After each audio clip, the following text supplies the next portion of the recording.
Hello, I'm Teresa Scrimenti, and I'd like to welcome you to Better People, Better BW. Tonight we'll be talking to a few students who have made a difference on both the campus and in the community. As a school that takes pride in its diverse community and its involved students, it only seems fitting that we spend some time talking to the people who make our school so great. Good evening and welcome to Better People, Better BW. Our first guest tonight is Laura Chacho. She's a violin performance major in the conservatory, and she also serves as the concert mistress for the Baldwin Wallace Symphony Orchestra. Hi Laura, how are you tonight? I'm well, Teresa, thank you. Excellent. So tell us about being concert mistress. What do you do? There are various sections in the orchestra, and there's always a first person for each section, but that doesn't mean necessarily they're better than anyone else. Sure. It just means the leadership is those chosen people are the leaders of the orchestra. Okay. So basically, being concert mistress, I run sectionals for my section. We have, those are held like once a week. Okay. We also have together sectionals with like other, like maybe the cellos one week or like the second violins. It's just a matter of coordination. Other people in your it's really, string section? Right. It's Okay. really just like getting to know the rest, getting together with the rest of the orchestra and just making it a better ensemble. Okay. So how long have you been playing the violin, and what got you started? I've been playing since I was 5, so I guess that would be 14 years now. Wow. And my dad told me that when I was younger than that, I just kind of started talking about it. I don't know. I really don't know how I thought of the violin to play it. But anyway, my mom wouldn't let me start on the violin because she just thought, you know, it's going to be scratches and gross, you know, the beginner stuff. And so she said, well, why don't you try piano first? And I did, and I hated it, and I never practiced. So finally, for my 5th birthday, my dad got my first violin, and I got to play it. Well, that's exciting. Yeah, it was fun. Did you just play it all the time when you were little? Yeah, I did. I was kind of a shut-in. My friends pick on me because I haven't done anything practically. I'm like, I really, like, they ask me, I'm like, oh, have you done this or have you done that? I'm like, no, I basically just practiced and played outside. And it's true. Hey, you know, whatever makes you happy. Yeah, you know. That's okay. So what is your favorite piece to play? You've been playing for such a long time. I imagine that you have a favorite or several. I mean, I probably couldn't pin it on one piece. I'm more of a, I guess what I'm more natural at playing is like Hungarian, like gypsy kind of folky songs. That's kind of like comes easily to me. Recently, I guess my favorite piece to play was a poem by Ernest Chausson, and it's just that's a very romantic piece. That's another thing, is romantic is a very the romantic era is a very comfortable place for me in performance. So. Okay. Are there any particular composers whose works you enjoy playing?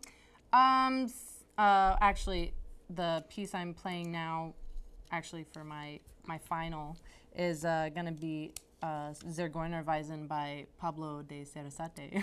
So he's like the gypsy Hungarian kind of guy, and I've played a lot of his pieces, especially throughout high school, because that's just like my teacher was like, "Wow, you can really play this, so let's just keep going." But yeah, I guess he would be one of my favorites. Okay.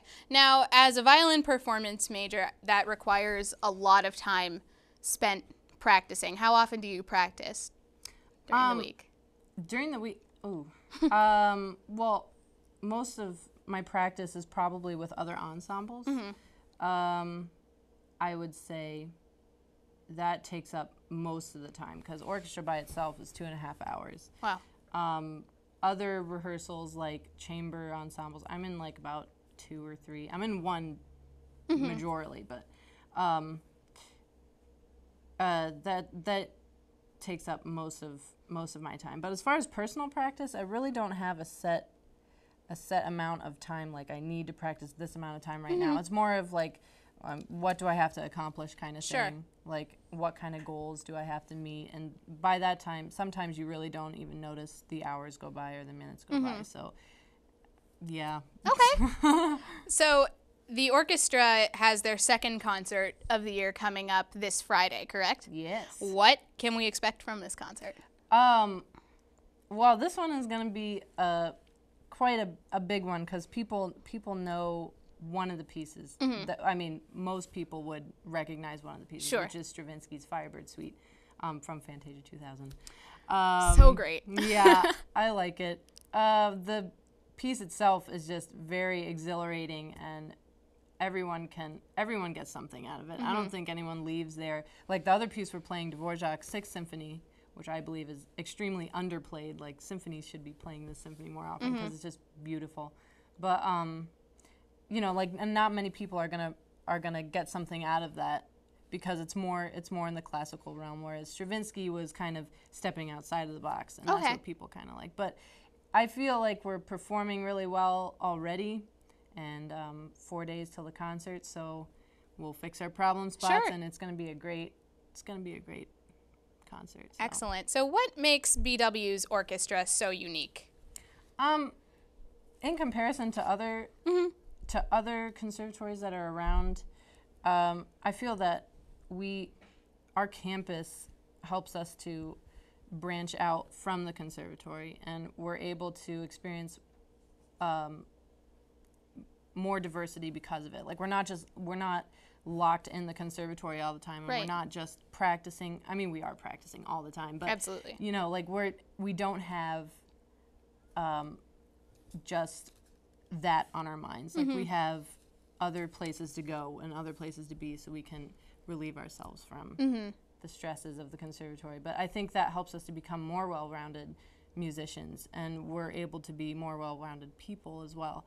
So I think that is just as important as putting in 5 hours of practice, is making sure that we're learning as much as we can to be better people. Absolutely. Well, because then you can just keep doing what you love and just reminding yourself why you love it all the time. Exactly. So what is your dream job? Do you want to play for an orchestra in the future, or what are you looking at?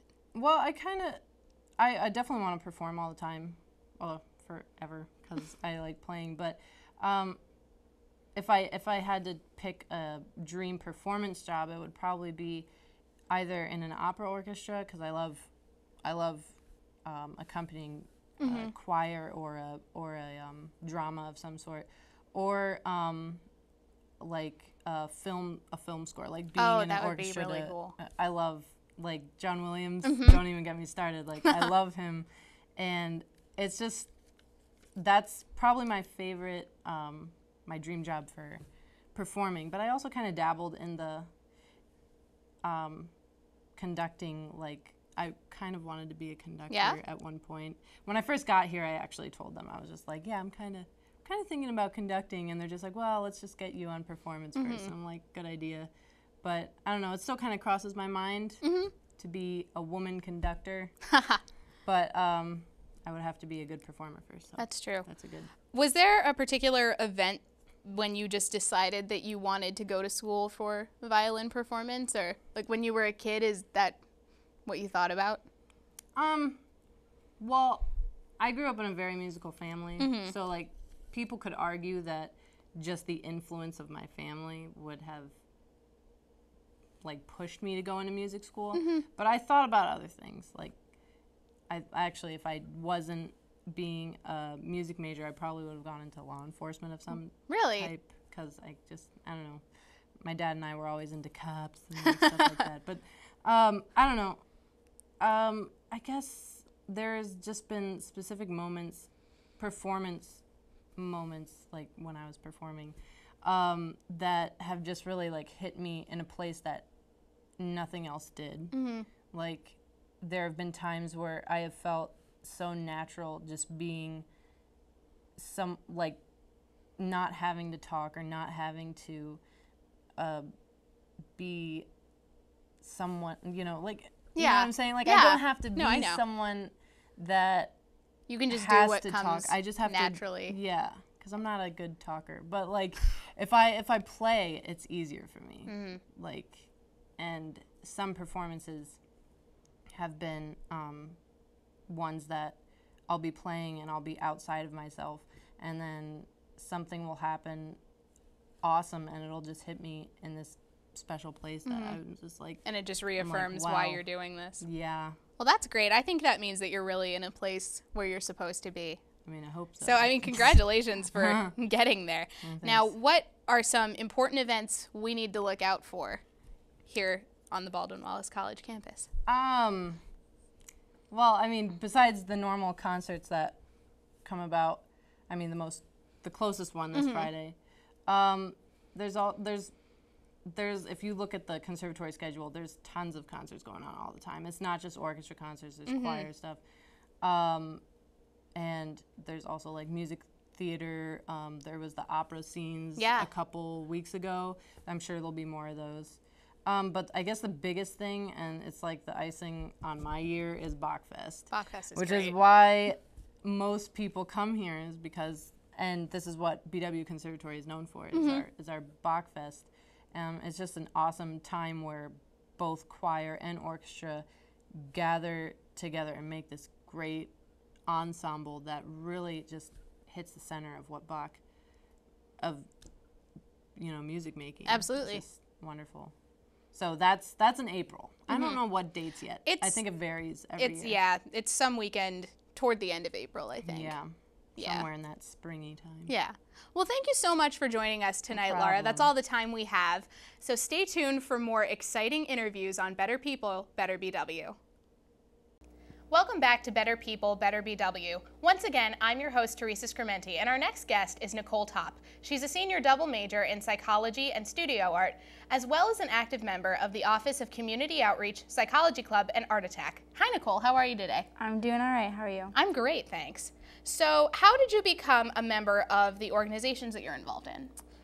Well, for Office of Community Outreach, I attended a Saturday of Service, and they took a group of students up to the Jennings Center in Garfield Heights, and we played bingo with some of the older adults that live there, and I loved it. That's so great. naturally, I joined the program as a participant, their weekly program that goes to the Jennings Center. And then when the student leader graduated, I took over naturally because I love the program. So now I'm doing that. I'm in my second year of leading the program, and that's how I got started with that. For Psych Club, I was in Psych Club once I declared a major, and then I wrote for the Get Psych newsletter, which is one of their little publications that they do. Okay. And then after that, I ended up taking the position of treasurer. It just happened upon me. And then from there, I got really involved, and I really loved it. So this year, I am now president. All right, and then how about Art Attack? Art Attack, I got involved my freshman year. It was just a fun thing to do. We went on trips, we go to galleries.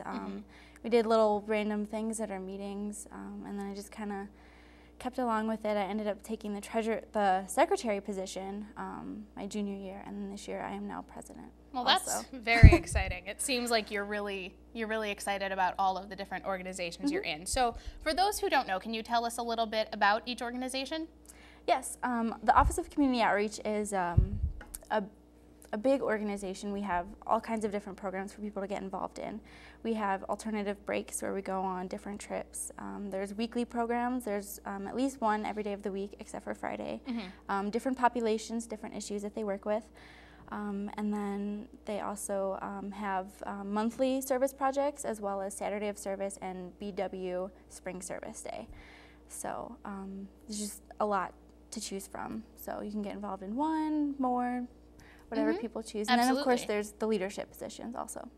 So with OCO, it just depends on your schedule, and you can really just make it however you want it. That's great. Okay, so how about Psych Club? What kind of things do you do with Psych Club? Psych Club is kind of a informational/social club. So it's a large organization, and we hold bi-monthly meetings, but they're really more like events because attendance isn't required. People come to different things depending on their interests. So each meeting we have a different topic that we talk about, and sometimes we bring in speakers. So we kind of just like to cover information that you might not find in a class about psychology. So, and then we also try and incorporate interactive things in our meetings, so it's kind of a fun thing. People can meet other people, socialize with friends a little bit. We usually provide food, so it's kind of a nice atmosphere, and sometimes faculty attend, so it's a good way for students to kind of get comfortable with the faculty and not be like afraid of them, because they can see them and interact with them in a social setting, not a classroom. Now, is Psych Club open to everyone, or is it only psychology majors? No, it's open to everyone. We even have people on the executive board that aren't psych majors. Oh, okay. And it's good for a lot of other types of interests too. So we have people who are in sociology, criminal justice, communication disorders. So we're not selective in any way. That's great. We love all people. Oh, that's wonderful. Now, how about Art Attack? The same thing goes. We have weekly meetings this time, and we try and do different random art things. So sometimes our things are more art related, and sometimes they're not so art related. It's just it's more of a social thing than it is an educational thing. So we try and do different activities. So we've done, we had a photo contest the other day, just like for people to come and bring in their photos and see what other students are doing. And then we're making cards next week. Somebody's gonna come in and show us how to make really cute holiday cards. Oh, that's cool. They're like handmade, really cool cards. The girl that does it is really awesome with them. And we just do like different things like that. And we try and go on trips. We went to Falling Water in Pennsylvania this past fall break, and we're going to Chicago in this spring semester. Well, that's exciting. And we're also open to everybody. So we have a lot of students who, we have like a biology major. There's a kid who's like 3 different majors, like biology, chemistry, physics, stuff like that. But they have interest in art, so they're not art majors in any way, shape, or form, but they're interested in art. They like doing things. Maybe they take photographs on the side, or they like dabbling in clay. Yeah. So, well, that's good. So you're involved in all of these different organizations. Now, do you play a specific role in any of them? Well, for the Office of Community Outreach, I'm the weekly program leader for the Jennings Center. So I'm in a team of weekly program coordinators, because each program has their own leader. So we kind of meet together a couple times a month, talk about how the programs are going, how we can make them better, how participation is going, things like that. And then Psych Club and Art Attack, I'm the president. Wow. So I can imagine that requires a lot of your time and a lot of different leadership. That's good. Well, can you tell us your favorite things about each club? For OCO, I really like, I just really like spending time with the residents at the Jennings Center. They all have some form of dementia or Alzheimer's, but they love having visitors, so they may not remember me from week to week, but they love the activities that we do. I usually come with a craft or some other kind of activity that I lead them in. And they just love having time to spend with visitors, because they don't always get visitors. Their family can't come every single day. So it's nice to just sit with them and talk with them, and they always tell you your stories, even if you've heard it 3 times. It's just wonderful. Well, but they have the greatest stories, Oh, they have the greatest stories. I've even gotten great advice from some of the residents. That's wonderful. Now, being a part of a student organization requires a lot of hard work, obviously. So you got involved because you have specific interest in all these things, but what are some reasons that other people should get involved? They're fun. It's a good way to meet people who have similar interests. So it's a good starting point for freshmen who are just coming in. They're kind of just like getting their feet on the ground, kind of settling. So it's a good way to kind of meet people who have a similar interest. So you can make a connection a lot easier than just walking around campus and trying to say hello to somebody. Right. And they're fun, and we try and provide informative things, something different. So just a variety of different things. Absolutely. There's an interest for everybody. That's great. So my last question for you is, where do you plan on taking these student organizations, or where would you like to see them go in the future? I'm really big on expanding. In OCO, we're constantly trying to find ways to improve our participation. We're reaching out to professors, different organizations that might have people who are interested in working with the specific programs. Psych Club, we're really trying to get all levels of students involved. So a lot of times we do get a lot of freshmen and sophomores, but then the juniors and seniors kind of forget that it's a fun thing and it's a free lunch, and they don't always want to come. So we're constantly battling with that. And Art Attack, it's a very small organization. It's fairly new. I think it was started within the last 10 years. And we're really, really trying to vamp it up and make it different and fun so that lots of people can get involved in it. So we've seen increased numbers in participation this year, so we're hoping to keep that going. Excellent. Well, good luck to you Thank and you. all of that. Well, that's all the time we have for this part of the show. Thank you, Nicole, for sharing your time with us. To get involved with OCO, you can log on to the OCO website at www.bw.edu/stulife/OCO. To learn more about Psychology Club or Art Attack, you can contact Nicole here at ntopp@mail.bw.edu. Stay tuned for more exciting interviews after this commercial break. I'm here today with the lovely Danielle Sams. Danielle is an active student on campus here at Baldwin-Wallace, by which I mean she's dedicated board member of the student organizations Allies and Power. She's a sophomore English and German double major and chooses to devote most of her life to the causes that she believes in. How are you doing today, Danielle? I'm good. How are you? I'm great, thank you. So how did you become so involved with Allies and Power? Last year during the Student Involvement Fair, I met some different leaders from the organizations and really appreciated the messages they were portraying, and I just kind of joined up in the clubs from there. Okay, and so for those viewers who might not know, what does each organization do? Allies is an LGBT group also for straight people who get together to talk about problems in the LGBT community as well as provide resources for them. And Power is a women's group dedicated towards analyzing and ending sexual assault and domestic violence. That's great. What great organizations to be involved Absolutely. in. And so what is your favorite event for each of your organizations and why? Definitely for Power, my favorite event is Take Back the Night, which is one of the biggest events we have on campus every year.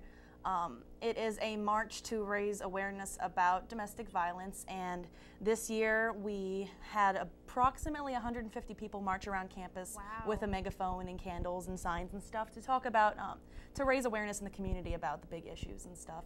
And for Allies, one of my favorite events is our Pride Festival, which is where LGBT people and straight people like me can get together to talk about and just celebrate who we are as individuals and not be afraid. That's wonderful.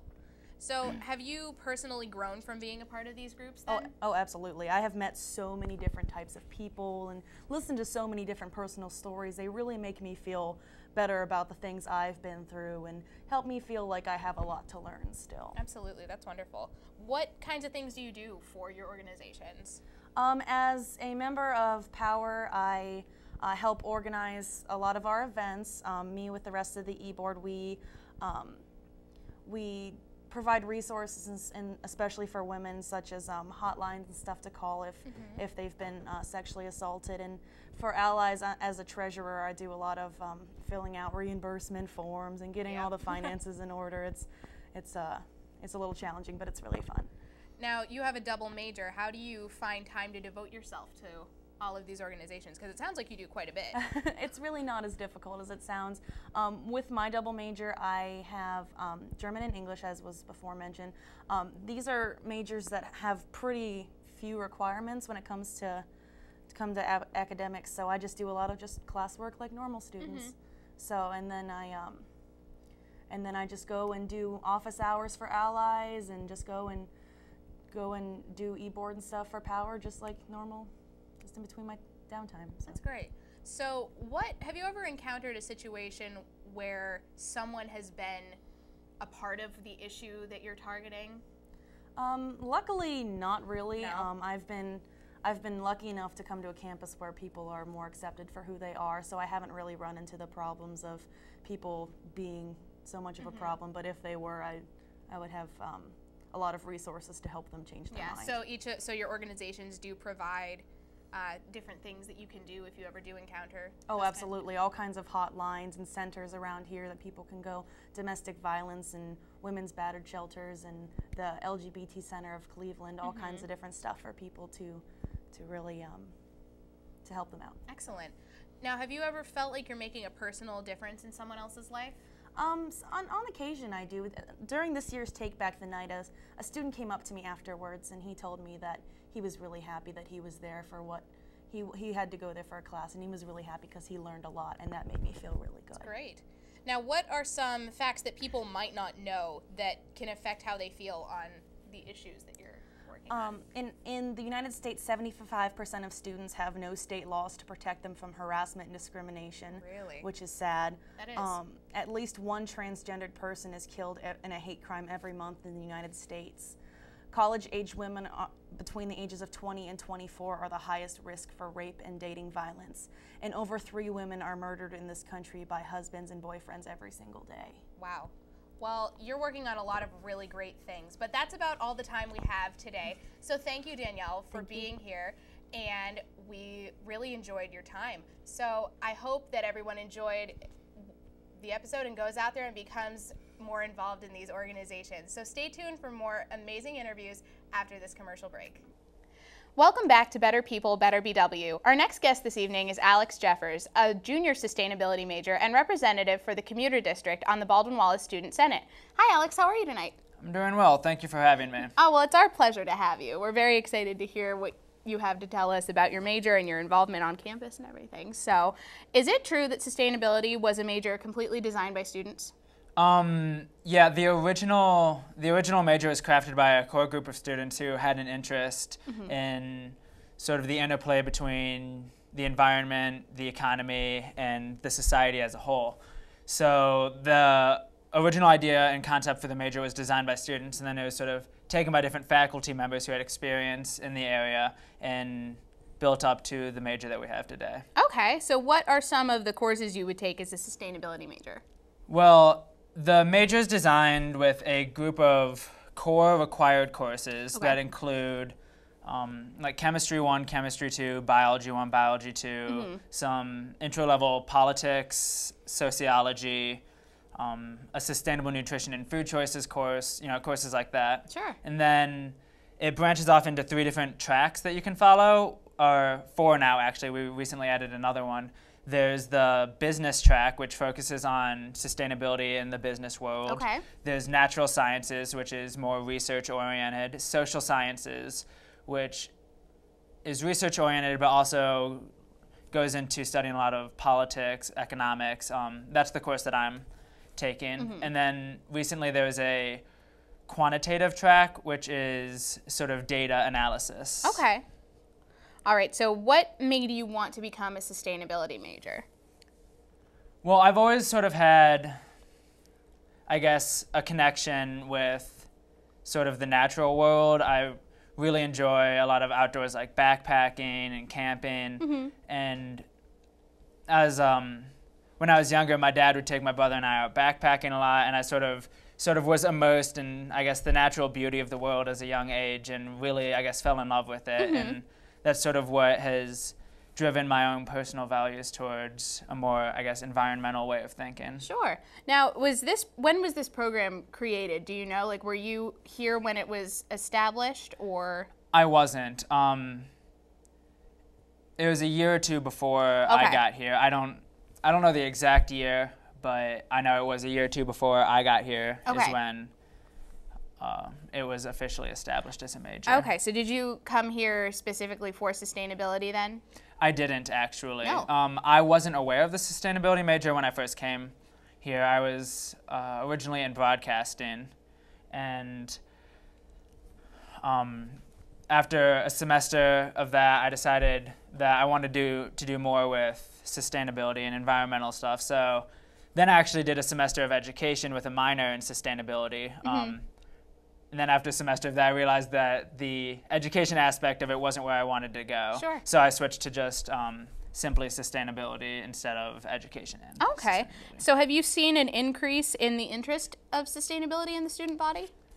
I think students are definitely becoming more aware of it. Okay. As the college continues to do more, such as getting the windmill on campus and the food composter, students are being exposed to it more. And as with anything, the more you know about something, the more you think about it in your daily life. Absolutely. So I think it's slowly but surely, making its way into the minds of the students on campus. That's great. Now, you are a member of a group called SEA, and that's Student Environmental Association? Students for Environmental Awareness. Oh, okay. Yes. Well, I was wrong then. So what do you do for that organization, or what does that organization do? Well, Students for Environmental Awareness focuses on student I guess, awareness of environmental issues on campus, and trying to get the student body involved as much as possible in different campus-wide and local as well sustainability initiatives. Okay. All right, well, that's exciting then. I mean, how can somebody go about getting involved with that organization? Well, we meet Wednesday nights at 5:15 in the Center for Innovation and Growth. Okay. If you want to be put on the mailing list, I guess you could just email me, ajeffers@mail.bw.edu. Okay. So, and I could put you on the email list, which would keep you up to date on when all of our meetings are going to be and any different activities that we'll be doing. So. Okay, and now you're also a member of the Student Senate. So have you pushed for any sustainability initiatives there? Yes. One of the original reasons why I joined Student Senate was because I knew that there's a lot that our campus could be doing as far as sustainability, and the Student Senate organization I felt was a good medium to go through to sort of raise the awareness and sort of push those through as much as possible. I recently sponsored a bill for supplying money for a Baldwin Wallace College bike cooperative. Oh, okay. Which is currently in the works and hopefully will be up and running by spring biking season. So that would enable students to rent bikes on campus for a semester or a full year, and that way they don't have to bring them up from home. That's great. And they don't have to worry about bringing them back. And also there would be a bike shop where students would be able to learn about bike maintenance and come in and use the tools at our bike shop to work on their bikes and keep them up to date. So that's fantastic. Yeah, to sort of keep people from driving around campus if they don't need to. Okay, so where do you see sustainability in 10 years? At BW, in the world? Well, I definitely think it's growing, which it should be. The urgency is definitely growing the longer we wait to sort of enact things. And you can see not only at Baldwin Wallace, but around the world, more institutions having sustainability-minded goals and implementing programs that have different environmental causes at the heart of its values, which I think is really inspiring. Absolutely. That across all fields, whether it's the business sector, the education sector, the nonprofit sector, everyone is really slowly, implementing these environmental goals into their values. Well, that's great to see. So why, to you, is sustainability so important? I think it's really important for us, I guess, as a population to realize that we're not the only living things on this planet, and we live within the confines of not only the planet, but also everything else that we share the planet with. And I would say it's our moral responsibility to respect everything else on the planet, and even just for our own population to respect, all parts of the human population, which I guess sort of have unequal distribution due to a lot of environmental causes. So. All right. So in what ways are you more sustainable than the average person? Well, I guess it's the mindset really of, thinking about how my actions are going to affect, the world, or how my actions will affect the future generations. Yeah. For example, whenever possible, I ride my bike wherever I go. I grow as much of my own food as I can during the summer, and I compost my food scraps. It's just, little things like that, sort of stem from just my mindset of keeping, the rest of the world and future generations in my mind when deciding how I'm going to live my life. Absolutely. Now, my final question for you is, can you impart some of your sustainability wisdom to our viewers possibly? How can they get involved on campus, and in what ways can we as individuals help promote sustainability? Well, that's a great question. I think, there's a lot of really small things that people can do that I guess they don't realize will make a big difference. Such as turning off the lights when you leave a room, or using natural light as much as you can. maybe putting on a sweater instead of cranking the heat up, or turning off the water when you're brushing your teeth. You know, a lot of little things like that can really add up once everyone starts doing it to make a really big difference. And that's definitely where I would start when trying to do as much as you can. But, you know, as you go further, you can maybe decide to keep your car in the garage and ride your bike, or, like I said, try growing your own food. Yeah. It's good for the world and good for your taste buds too. Excellent. Well, thank you, Alex, for spending some time with us. That's all the time we have right now. Again, if you'd like to get involved with any environmental organizations on campus, I think it's safe to say that you can email Alex at ajeffers@male.bw.edu. So thank you for giving us a little more insight into your major and into what you do on campus. Stay tuned for more interviews on Better People, Better BW. Thank you for joining us on this episode of Better People, Better BW. If there's anyone you think should be recognized on our show, you can email our producer, Marty Bielat, at mbielat09@male.bw.edu. I'm Teresa Scrimenti. Thank you and good night.